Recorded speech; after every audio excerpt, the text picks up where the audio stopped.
नमस्कार, देख रहे हैं आप विशेष। आपके साथ मैं हूं रेणु कैलाश। विशेष में आज बात खस्ता हाल स्कूलों की।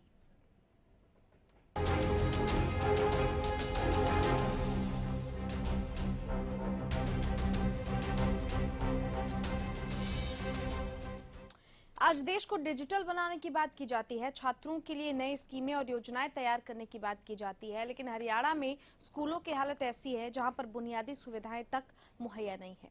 सबसे पहले एक रिपोर्ट देखिए, इसके बाद करेंगे इसके तमाम पहलुओं पर विस्तार से चर्चा।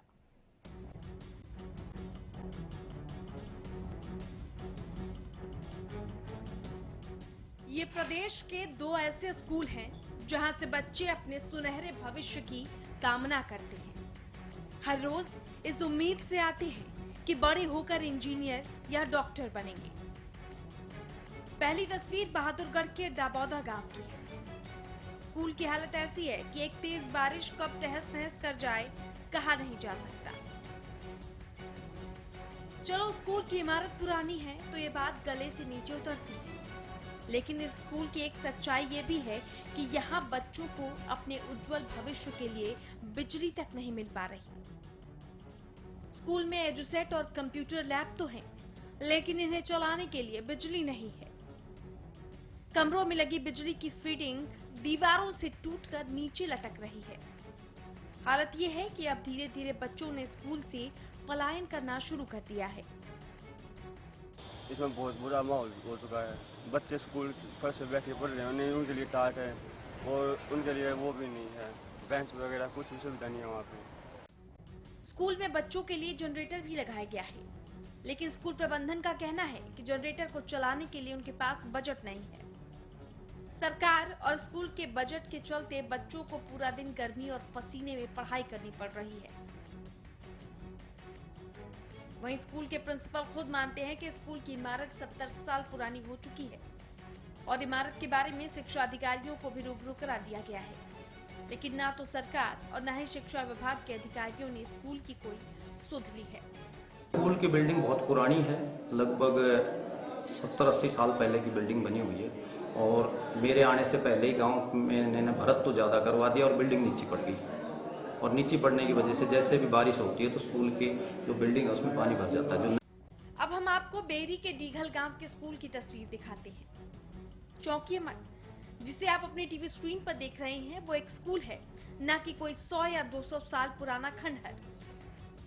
स्कूल की हालत बेशक हजारों साल पुराने खंडहरों से भी बदतर हो चुकी है, लेकिन इस खंडहर जैसे स्कूल में बच्चे आज भी अपने सुनहरे भविष्य के लिए हर रोज आते हैं और जान की बाजी लगाकर पढ़ाई करते हैं। स्कूल में पिछले दिनों ही कुछ कमरों में आग भी लग गई थी, जिसमें बच्चों और टीचर्स ने बड़ी मुश्किल से अपनी जान बचाई।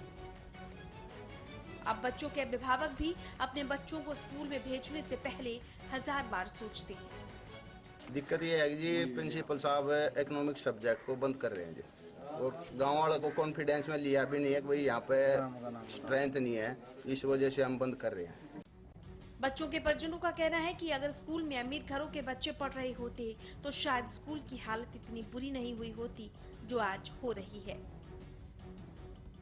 जहाँ बच्चों को बैठने के लिए बेंच नहीं है और अंधेरे में पढ़ाई करनी पड़ती है, फिटिंग है वो पाटी पड़ी है और तार बच्चों को करंट लगने का भी भय है और जनरेटर है वो काफ़ी समय से जिस दिन से बंद है उसको प्रिंसिपल साहब चलाते ही नहीं। पिछले दिनों हमने एक ऐसे स्कूल से रूबरू कराया जो स्कूल कम तालाब ज्यादा दिखाई दे रहा था। ये किसी एक स्कूल की कहानी नहीं है, लगभग सभी सरकारी स्कूल किसी न किसी समस्या से जूझ रहे हैं।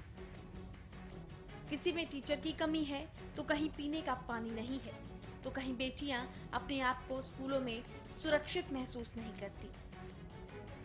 अब सवाल ये उठता है कि आखिर सरकार कब इन स्कूलों की सुध लेगी और कब शिक्षा के स्तर में सुधार आएगा।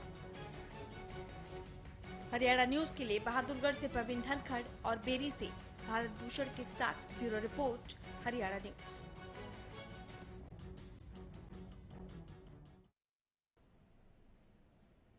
चलिए, सबसे पहले बातचीत करने के लिए हमारे साथ संवाददाता बेरी से जुड़ गए हैं भारत भूषण, उनसे बातचीत करते हैं।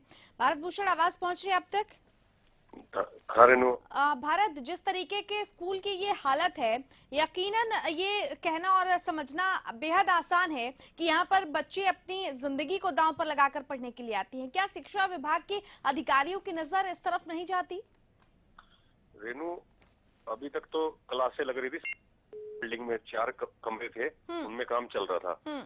परंतु रविवार को शॉर्ट सर्किट से आग लगी और उन कमरों में भी आग लगी और 92 साल पुराना रिकॉर्ड जल गया जी। अब स्थिति यह है कि बच्चों और स्टाफ के लिए जगह नहीं है। हाँ। और ये वाली पुरानी बिल्डिंग है, इसके साथ जो खेल का मैदान है, इसमें बच्चे खेलते हैं। अब परिजनों का कहना है कि भाई इसमें क्लास नहीं लगती है, परंतु बच्चे खेलते तो है। बरसात का मौसम है, कभी भी ये इमारत गिर सकती है। शिक्षा विभाग की बहुत बड़ी लापरवाही कह रहे हैं परिजन। भारत, आपकी क्या विभाग के अधिकारियों से कोई बातचीत हो पाई है इस संबंध में? विभाग के अधिकारियों का कहना है कि इसका कंडम घोषित कर दिया गया B&R द्वारा। अब इसका ठेका छोड़ना है, उसको भी काफी समय हो गया। परंतु सबसे बड़ी दिक्कत ये आ गई है कि जो आगजनी हुई थी उसके अंदर वो फाइल भी जल के राख हो गई है। बिल्कुल। जिसका ठेका छोड़ा जाना था। अब नए सिरे से सारी कार्रवाई होगी, फिर दोबारा ठेका छोड़ा जाएगा। जब ये बिल्डिंग उतारी जाएगी फिर निर्माण होगा। जी, चलिए भारत, बहुत शुक्रिया। नए सिरे से अब ठेके की प्रक्रिया शुरू की जाएगी और उसमें पता नहीं कितने साल लगेंगे। बहादुरगढ़ का रुख कर लेते हैं, जहां के स्कूल की हालत भी ऐसी है। प्रवीण धनखड़ हमारे साथ फोन लाइन पर जुड़ गए हैं। प्रवीण, जिस तरीके की हालत यहाँ के स्कूलों की है, ये कहना अतिशयोक्ति नहीं होगी कि क्या ऐसे पढ़ेगा और ऐसे बढ़ेगा हरियाणा, जहां पर बच्चे जान की बाजी लगाकर काम करते हों, जहां पर बिजली पर्याप्त नहीं है, जहां का भवन जर्जर हो। आखिर इस तरह के स्कूलों में बच्चे पढ़े तो कैसे पढ़े, ये बेहद अहम सवाल है। जी बिल्कुल रेणु, सुनने में ये स्लोगन बड़ा अच्छा लगता है, पढ़ेगा हरियाणा बढ़ेगा हरियाणा, लेकिन पढ़ने के हालात नहीं है, बढ़ने के हालात नहीं है। सरकार किताबों में बातें करती है, अखबारों में बयान देती है, इलेक्ट्रॉनिक मीडिया में बयान देती है, लेकिन धरातल पर जो स्थिति है वो बेहद चिंताजनक है। स्कूलों में डेस्क नहीं है, स्कूलों में बिजली तक नहीं है। जो गर्मी का जो टाइम चल रहा है, अभी भी बहुत सारे इलाके हैं जहां पूरी तरह से बरसात का सीजन नहीं आया, बरसात बहुत कम हुई है कई इलाकों में। वहां बरसात पसीने में लथपथ होकर बच्चे पढ़ने को मजबूर हैं, नीचे जमीन पर बैठने को, टाट पर बैठने को बच्चे मजबूर हैं। टीचर्स में गुटबाजी है। जो शिक्षा विभाग टीचर्स को स्कूलों में अपॉइंट करता है, वो गुटबाजी को खत्म नहीं कर पा रहा। उस गुटबाजी के चलते टीचर पढ़ाने की बजाय एक दूसरे को नीचा दिखाने में ध्यान दे रहे हैं। जी रेणु, बिल्कुल प्रवीण, एक नई समस्या है। फिलहाल बहुत शुक्रिया, आपने इन तमाम बातों की जानकारी दी। संवाददाता प्रवीण धनखड़ हमारे साथ जुड़े हुए थे। चलिए, बातचीत करने के लिए हमारे साथ राजनीतिक विश्लेषक प्रदीप नरुला जी हैं, जिनसे हम बातचीत कर जानने की कोशिश करते हैं कि वाकई इस तरह की जो समस्याएं बनी हुई हैं वो क्यों बनी हुई हैं। प्रदीप जी, बहुत स्वागत है आपका। जो समस्याएं हैं वो आपने देख ली हैं कि किस तरीके के हालात है स्कूलों में। इससे पहले भी हमने दिखाया था कि स्कूल बिल्कुल तालाब में तब्दील हो चुका था, और जैसे लाल बहादुर शास्त्री तैर कर नदी पार करके जाया करते थे पढ़ने के लिए, बच्चे वैसे ही तैर करके जाते हैं स्कूल और आते हैं वापस।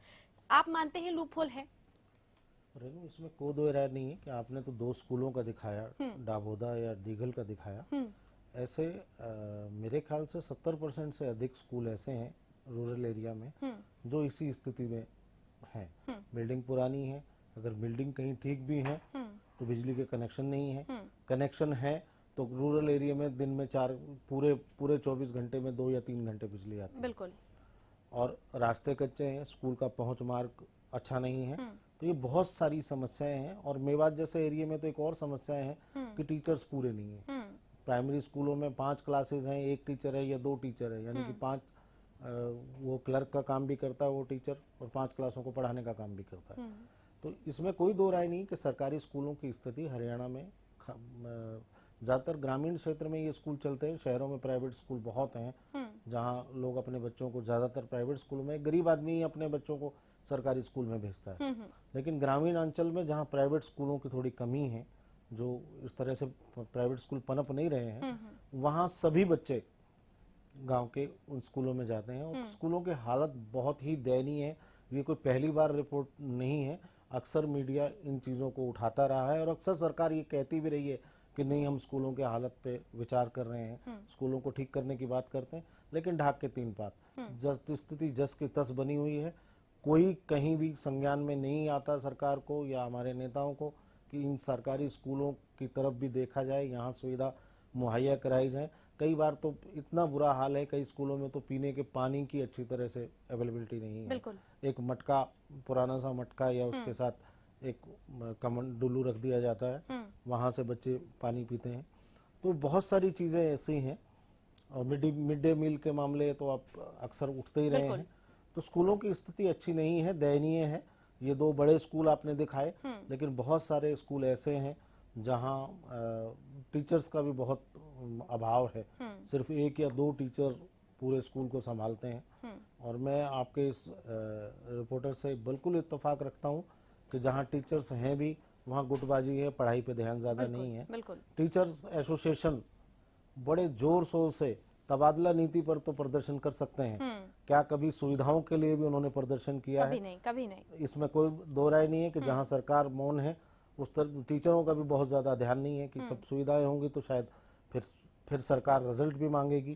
तो इसलिए सब कुछ चल रहा है और बहुत अरसे से चल रहा है और आज भी चल रहा है। आगे भी ऐसा ही चलता रहेगा। लेकिन क्या अब वो वक्त आ गया है? आपको याद होगा कि माननीय हाईकोर्ट ने एक टिप्पणी की थी कि जब तक सरकारी स्कूलों में इन सरकारी बाबुओं, अधिकारियों और नेताओं के बच्चे नहीं पढ़ेंगे तब तक ये व्यवस्था दुरुस्त नहीं हो पाएगी। क्या आपको लगता है वो वक्त आ गया है? बिल्कुल। इलाहाबाद हाईकोर्ट की इस टिप्पणी जो भी 2-3-4 महीने पहले उन्होंने की, और उन्होंने सीधे तौर पर कहा कि जब तक सरकारी ऑफिसर्स के बच्चे इन स्कूलों में नहीं जाएंगे तब तक इन स्कूलों की स्थिति ठीक नहीं होगी। और ये बिल्कुल सही है, क्योंकि जब तक सेक खुद को नहीं लगेगा तब तक वो मर्म नहीं जान पाएंगे कि गरीब के बच्चे किस तरह, कैसे और किन हालातों में इन स्कूलों में पढ़ते हैं। बिल्कुल लौटेंगे आपके पास। बहादुरगढ़ के डीईओ इस वक्त हमारे साथ फोन लाइन पर जुड़ गए हैं, मदन चोपड़ा। मदन जी, आवाज पहुंच रही है आप तक? हाँ मैम, आवाज पहुंच रही है। मदन जी, बहादुरगढ़ की अगर हम बात करते हैं तो यहाँ पर स्कूल की हालत ऐसी है कि यहाँ पर कंप्यूटर लैब तो है पर चलाने के लिए बिजली नहीं है, एजुसेट है पर चलाने के लिए बिजली नहीं है, और भवन भी पूरे तरीके से जर्जर हो चुका है। क्या आपके संज्ञान में ये मामला आया है कि इस तरह की इमारत है स्कूल की? हाँ, एक दो स्कूल हैं मैम ऐसे। हमने जेई को आदेश दे दिए हैं, उनका एक्शन पंचायती राज से एस्टीमेट बनवा के विद फोटो हमने कलेक्ट कर लिए हैं। अभी विभाग को इसी हफ्ते भेज देंगे हम। नहीं, सवाल ये है कि जब तक शिकायत नहीं पहुंचती है तब तक ही क्यों ये मसले दबा कर रखे जाते हैं? जब शिकायत पहुंचती है या मीडिया सवाल करती है तभी ये रिपोर्ट बनकर तैयार होती है और 1 हफ्ते के अंदर उसको भेज दिया जाता है। क्या इसके पहले आप लोगों की टीम कभी दौरा नहीं करती इस तरह के स्कूलों का कि वहाँ बुनियादी सुविधाओं की हालत क्या है? ऐसा कुछ एक बिल्डिंग ऐसी होती है जो पुराना इंफ्रा होता है, उसकी रिपेयरिंग जो है ना लगातार कराते रहते हैं। फेज में रिपेयरिंग कराते हैं उसकी। अब 1-2 जो भी नोटिस में आता है उसका एस्टीमेट बना के भेज देते हैं। मदन चोपड़ा जी, आपको पता है हम किस गांव की बात कर रहे हैं? हम बहादुरगढ़ के डाबौदा गांव की बात कर रहे हैं। शायद आपको ना पता हो तो आपकी जानकारी के लिए बता दें कि बहादुरगढ़ का डाबौदा गांव जहां का ये स्कूल है, क्या आप वहां पर जाकर धरातल पर स्थिति का जायजा लेंगे और उसके बाद कोई रिपोर्ट तैयार करेंगे? हाँ, इसकी रिपोर्ट ले ली है हमने। वहाँ छात्र संख्या के हिसाब से इंफ्रा ठीक है, लेकिन फिर भी वहाँ 1-2 कमरों का हमने एस्टीमेट बनवा दिया है। आज यही को बोल दिया है हमने जी, और उसका विद सनेट जो है ना विभाग को भेज देंगे। हमने सभी सर्कुलेट जारी कर दिया है ऐसा। चलिए मदन चोपड़ा जी, बहुत शुक्रिया आपका हमारे साथ जुड़ने के लिए। तो वही सरकारी अधिकारियों जैसा जवाब की आगे उच्च अधिकारियों को भेज दिया गया है, लेकिन खुदा न खास्ता उसके पहले अगर कोई हादसा हो जाए तो ये उच्च अधिकारी क्या करेंगे? तमाम पहलू ऐसे हैं जिन पर चर्चा जारी रखेंगे। वक्त एक छोटे से ब्रेक का, जल्द लौट रहे विशेष के साथ।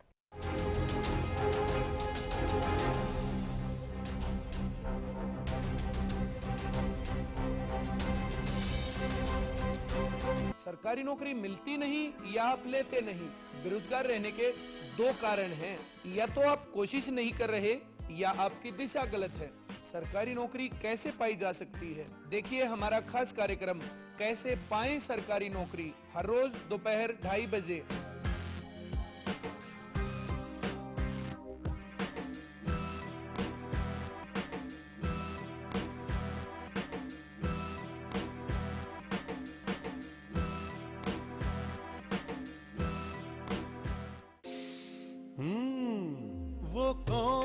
वो कौन है जो खुशबू लाता है? स्वाद बढ़ाए खाने में और सेहत बनाता है, तो बोलो बोलो पापा। मम्मी। खाने को टेस्टी बनाता है लक्ष्य शुद्ध देशी घी। खुशबू और स्वाद में हिट, सेहत को रखे फिट। लक्ष्य शुद्ध देशी घी, स्वाद और सेहत की बात शुद्धता के साथ। ज्यादातर किसानों ने सरताज जिप्सम को अपनाया। 8 कट्टे इसके अंदर डाले थे। गांव के किसान ने अपना बिजाई किया था। ईंख के अंदर इतना फर्क है कि हमारे मतलब 3, 5, 6, 7, 8, 9 में डे जी। उसको मतलब ये 3 या 4 है मतलब के सरताज जिप्सम को यूज कीजिए आप। सरताज जिप्सम नेचुरल इंपोर्टेड सल्फर व कैल्शियम से युक्त।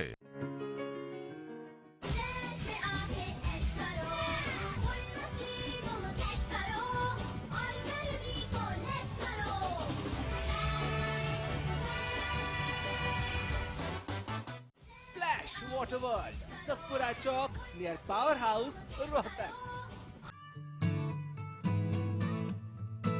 स्वस्थ रहने के लिए मैं विश्वास करती हूँ योगा पर। बालों को स्वस्थ रखने के लिए मैं विश्वास करती हूँ सिर्फ आस्था हेयर ऑयल पर, जो बालों की जड़ तक जाकर उन्हें मजबूत बनाता है, टूटने, झड़ने और असमय सफेद होने से रोकता है। इसीलिए तो मेरे बाल रहते हैं मुलायम, लंबे, सुंदर और घने हमेशा। आस्था हेयर ऑयल, बालों की संजीवनी।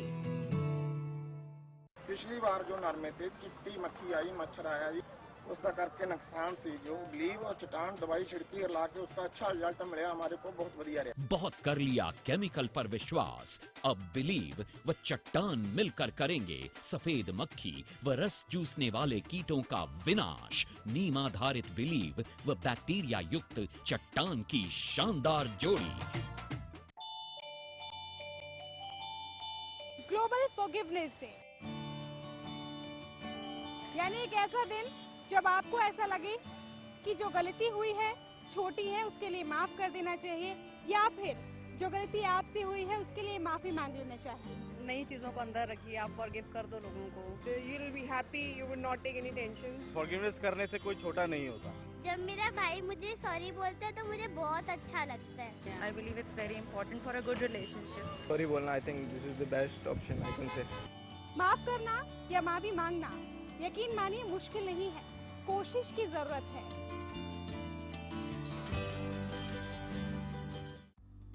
सिरसा में अब खत्म हुआ अंतर्राष्ट्रीय स्तर की शिक्षा का इंतजार। MDLR ग्रुप लेकर आए हैं MDK इंटरनेशनल स्कूल। हरियाणा के हरित क्षेत्र सिरसा में विश्व स्तरीय शिक्षा की खास पहचान। MDK international school Cambridge university London से जुड़े सिरसा के इस पहले रेसिडेंशियल कम डे बोर्डिंग स्कूल के डायरेक्टर हैं कैम्ब्रिज एग्जाम्स के आकलनकर्ता मिस्टर लॉरेंस फ्रे। विश्व स्तरीय शिक्षा के साथ MDK स्कूल में है एयर कंडीशन कैंपस और दूसरी आधुनिक जरूरी सुविधाएं, पुस्तकों से परिपूर्ण लाइब्रेरी और एक स्पेशियस कैफेटेरिया जिसमें बच्चों के लिए मिलेगा हेल्दी खाना।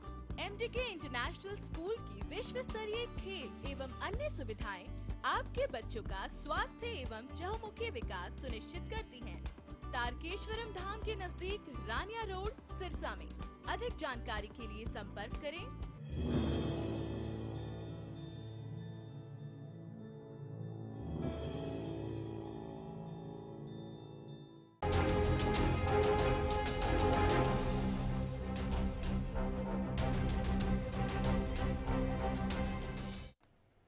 छात्रों के साथ इस मनोहर छलावे की हम बात कर रहे हैं। नंबर 1 होने के दावे पिछली सरकार ने किए थे और अच्छे दिनों का वायदा वर्तमान सरकार ने किया था, लेकिन हकीकत क्या है ये आपसे भी छुपा हुआ नहीं है। ये तमाम रिपोर्ट्स जो हमने आपको दिखाई, जो हमने संवाददाताओं से बातचीत की या जो अधिकारियों से बातचीत की, साफ ये पता चल रहा था कि हम बुनियादी शिक्षा के स्तर पर कहाँ खड़े हैं और हम कितना आगे बढ़ पाएंगे। खास मेहमान हमारे साथ प्रदीप नल्ला जी लगातार बने हुए हैं। प्रदीप जी, अधिकारी की बात आपने सुनी, वाकई एक सरकारी रवैया है और ये सरकारी रवैया न सिर्फ अधिकारियों का है बल्कि सरकार का भी यही सरकारी रवैया है। शायद यही वजह है कि इन स्कूलों की हालत नहीं सुधर रही।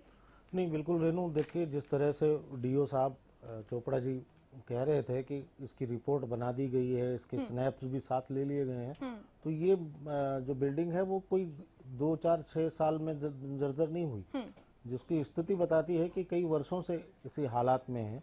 और उसके बाद अगर कोई शिकायत करे या कोई सवाल उठाए, उसके बाद वो स्नैप लेके और जेई को कह दें या सरकार को रिपोर्ट बना के भेज दें, तो ये कोई काम नहीं हुआ। ये कोई कार्यशैली की स्वस्थ परंपरा नहीं है।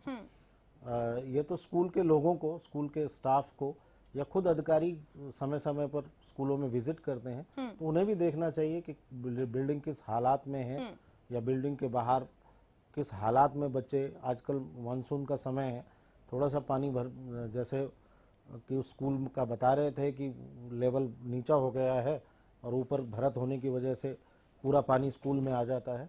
तो इसके प्रयास तो मानसून से पहले ही करने चाहिए।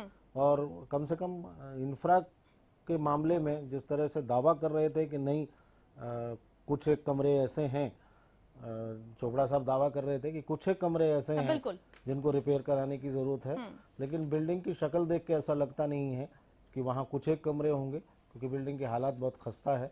और वहाँ एक प्राध्यापक या अध्यापक होंगे जो इनका भी आपने दिखाया, वो कह रहे हैं कि 70 साल पुरानी बिल्डिंग है, 60-70 साल पुरानी बिल्डिंग है, तो किस हालात में होगी ये तो आपके सामने ही है। और ये 2 स्कूलों की बात नहीं है, पूरे प्रदेश में ग्रामीण अंचल में बहुत सारी बिल्डिंग्स ऐसी हैं जो वाकई बैठने लायक नहीं है। इस बड़े शहर में जिसे साइबर सिटी कहते हैं, उसकी जैकमपुरा सीनियर सेकेंडरी स्कूल की गर्ल्स की आप बिल्डिंग देखें, वहाँ हालात देखें कि पानी बरसात के दिनों में वहाँ क्या हालात होते हैं, छुट्टियां कर दी जाती हैं। तो ग्रामीण अंचल का तो क्या हाल होगा जब एक साइबर सिटी का ये हाल। बिल्कुल। वंदना गुप्ता हमारे साथ जुड़ चुकी हैं, जिला शिक्षा अधिकारी हैं। वंदना जी, आवाज पहुंच रही है आप तक? हाँ जी सर। वंदना जी, हम बात कर रहे हैं सरकारी स्कूलों की, बेरी का डीघल गांव, जहां पर आपको बता दें कि स्कूल पूरे तरीके से जर्जर हो गया है और इसकी बिल्डिंग गिरने वाली है और इसके 2 कमरों में आग भी लग गई थी पिछले 2-3 दिन पहले। और अब ना छात्रों के पास बैठने की कोई जगह है, ना ही टीचर्स के पास कोई ऐसी जगह है जहां पर वो बच्चों को पढ़ा सके। क्या आपके संज्ञान में ये मामला पहले आया था? नहीं, बेरी हमारे डिस्ट्रिक्ट में नहीं है मैम। बेरी झज्जर डिस्ट्रिक्ट में। अच्छा, आप उससे संबंधित नहीं है? चलिए, शुक्रिया फिलहाल आपका हमारे साथ जुड़ने के लिए। हमारे साथ सुभाष जी जुड़ गए हैं, हरियाणा स्कूल एसोसिएशन के सदस्य हैं। सुभाष जी, आवाज पहुंच रही है आप तक? सुभाष जी, आप सुन पा रहे हैं हमें? हाँ जी मैम, बोलिए। सुभाष जी, बात हम सरकारी स्कूलों की खस्ता हालत की कर रहे हैं। सरकारें ध्यान नहीं देती हैं, प्रशासनिक अधिकारी भी लापरवाह बने रहते हैं, जिसका खामियाजा बच्चों को भुगतना पड़ता है। अभी काफी दिन पहले, मेरे ख्याल से तकरीबन 1 महीना हो गया, एक स्कूल की बिल्डिंग ढही थी जहां पर बच्चे एक्स्ट्रा क्लासेस करने के लिए पहुंचे थे, उनको काफी चोटें आई थी। तो ऐसा क्यों होता है कि बच्चों की जान आफत में डाल दी जाती है, अधिकारी लापरवाह बने रहते हैं? ऐसा तो मैम जी, तो प्रशासन की कमी है ना। हमारे गांव में, हमारे स्कूल में प्रॉब्लम चल रही है 2 सालों से। जी, 2 सालों से हमारे स्कूल में लाइट नहीं है मैडम। आज उसका सलूशन हुआ है, 2 छुट्टियां करवानी पड़ी बच्चों को, स्कूल को ताला लगाना पड़ा, तब जाके कुछ इसका सलूशन हुआ है। चलिए सुभाष जी, समस्या का समाधान क्या होगा? आप खुद ही समस्या से ग्रसित हैं। फिलहाल बहुत शुक्रिया आपका हमारे साथ जुड़ने के लिए। प्रदीप नरुला जी, आपसे आखिरी सवाल, विकल्प क्या देख पा रहे हैं आप? इस तरह की जो व्यवस्थाएं हैं उनको सुधारने के लिए क्या विकल्प होने चाहिए, क्या रास्ते तलाशने चाहिए? देखिए, एसोसिएशंस हैं, स्कूल टीचर्स एसोसिएशंस हैं, वो अपने हितों की लड़ाई लड़ते हैं। तो ये भी जहाँ जिस इंफ्रास्ट्रक्चर में वो बैठते हैं, उनको सरकार को बार बार सूचित करना चाहिए कि कहाँ कहाँ स्थिति कैसी है। और मेरे ख्याल से सरकार को अगर एजुकेशन सिस्टम को सुधारना होगा, नई शिक्षा नीति की हम बात करते हैं, लेकिन शिक्षा नीति तब लागू हो सकती है जब हमारे पास इंफ्रास्ट्रक्चर होगा, अच्छे स्कूल होंगे, वहाँ अच्छी सुविधाएं होंगी, तभी बच्चे वहाँ आकर पढ़ सकेंगे और ठीक वातावरण बन सकेगा। दोनों तरफ का मामला है कि मुझे लगता है कि जहाँ तक गांव की पंचायतें हैं, उनको भी इनिशिएटिव लेना चाहिए और सरकार पे प्रेशर डालना चाहिए। अगर सरकार सही समय पर एजुकेशन डिपार्टमेंट काम नहीं कर रहा है, तो ये मोटिवेशन भी उनकी तरफ से होना चाहिए और एक संपर्क और संवाद की स्थिति बननी चाहिए, तभी ये संभव होगा, तभी शिक्षा नीति सुधर पाएगी, वरना तो बरसों से ये ढर्रा चलता है, चलता रहेगा। बिल्कुल, बहुत शुक्रिया आपका प्रदीप नरुला जी इस खास चर्चा में शामिल होने के लिए। तो संपर्क होना चाहिए, संवाद की स्थिति पैदा होनी चाहिए, लेकिन तब क्या होगा जब दोनों तरफ से ही परिस्थितियां मूक बन जाएं, प्रशासनिक अधिकारियों की तरफ से भी और सरकार की तरफ से भी। शायद यही परिस्थितियां मूक बनी हुई हैं जो बच्चों को इस तरह के हालातों से गुजरना पड़ रहा है। बहरहाल सरकार को ध्यान देने की जरूरत है और हमारी कोशिशें भी यही है कि सरकार जागे और हरियाणा को आगे बढ़ाए और आगे बढ़ाए। विशेष में फिलहाल इतना ही। नमस्कार।